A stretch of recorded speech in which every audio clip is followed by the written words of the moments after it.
This is where I am most of the time. It's where we keep all of the shoes for the dancers. The gentlemen dancers, their shoes are over here. Everyone has a box.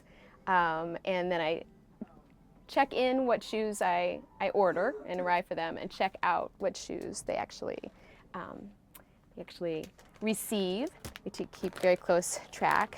These are the ladies' shoes, the point shoes. Some of them take a year to arrive, so I have to order them a year in advance.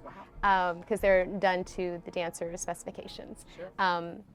Luth is one of those that do absolutely take a year to get in, so you have to sort of plan ahead. And they're very specific with some of these shoes, with all of these shoes actually, they have different makers. So there's all different marks on the bottom of the shoes, and that's one cobbler that makes this shoe. And it will make all of these shoes for every dancer that uses frieds in the world. And so dancers, Luth for instance uses Anchor, very attached to their makers. There is no substituting them. So, Sure. So this is where I am. different makers from all around the country then? Well, no, with fried, and that's where I would say that most professional dancers use frieds. There is one company in London. They have 20 makers, 25 makers with their own little symbols. And yeah, they just cobble away, and that's why it takes a year to get your shoes. Oh, cool. I usually order about 20 to 30 pairs per order, just to make sure we have enough. Laundry room. This is second where I spend the most of my days. There's not much to say. It's a laundry room. It's where I clean the tutus. Tutus, when this is never washed. The tulle part of the tutu would ruin it. I mean, I can do a little bit of hand work on it, but we can't dry clean it. It would destroy it.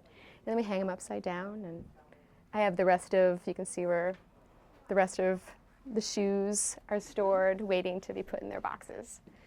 And then you dye shoes as well? Yes, yes. And we use a shoe dye when you used to dye your shoes to match bridesmaids would dye their shoes to match their dresses.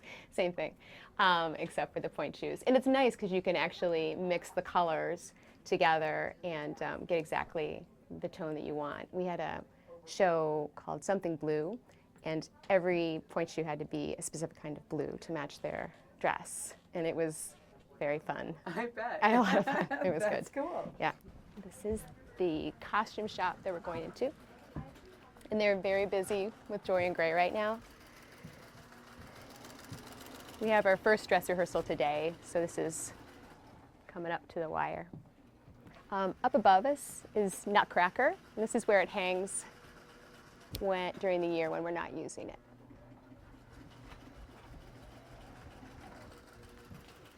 So tailoring and alterations going on here. All the important stuff happens here. Right. I just How take care many of things. employees in here? Well, Harlan and Mary are here full time. Harlan is our draper, he's right there, and Mary Peering is our costume director. And then there are stitchers that come in per show as needed as well. We keep all of the costumes before they go to the theater. And actually they get loaded in to the theater in these. And so they have two purposes. They're on wheels, and they also serve as, of course, where we hang everything at the theater as well. When we're at the PAC, I take them out and put them in the dressing rooms, but the PAPS is a little bit different because it's so much smaller. So we'll be using them a lot like we use them here. Sure. This is where we store a lot of our costumes that are waiting for the next performance. But when I was learning about this job, I spent a lot of time down here trying to figure out where everything was.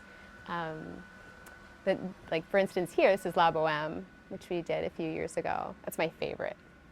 Paul Daigle was the costume designer, and they're all, it's a period piece, so they're all vintage, and a lot of things came from antique stores and thrift stores. And Mary, we joke around a lot about me stealing these, which I wouldn't do. But I do worry that something will disappear and they'll come looking at me. So that's my favorite. We store things. It's not glamorous how we store things in Right. boxes, but Fun though. Oh, I like Yeah. this. yeah, those are the Like lizard feet? well, these are the geese feet Oh. for a nutcracker, and our nutcracker. These are waiting to be repaired, and they're here so I don't forget. Because after nutcracker, you want to forget. No, you don't. It's a lovely performance, but Right, it's just so many. intense, I'm sure. There's so many, and yeah, yep. Oops, this we need to fix. This is where we keep tutus. I think this is for a bass drum, but this is where we keep tutus. Oh, that works. Yeah, and have always. So, this is a dreadfully wrinkly tutu that should be taken care of. Someone should do that. Someone. Someone should do their job. Some random person. Some random person. Yeah. So we have a lot of what we used to do at the PAP, or we usually do at the PAPs, are smaller pieces. So these represent that. And you can see how many costumes are here. There's just 6. So La Boheme, Dorian Gray is going to be different in that we have 60 costumes, and it'll be a space challenge. But I think it'll be good for us. We're excited. Usually I have one person there as a dresser. There's a team of wonderful ladies that work as dressers. This time we'll have 4 because there's going to be a lot of quick changes.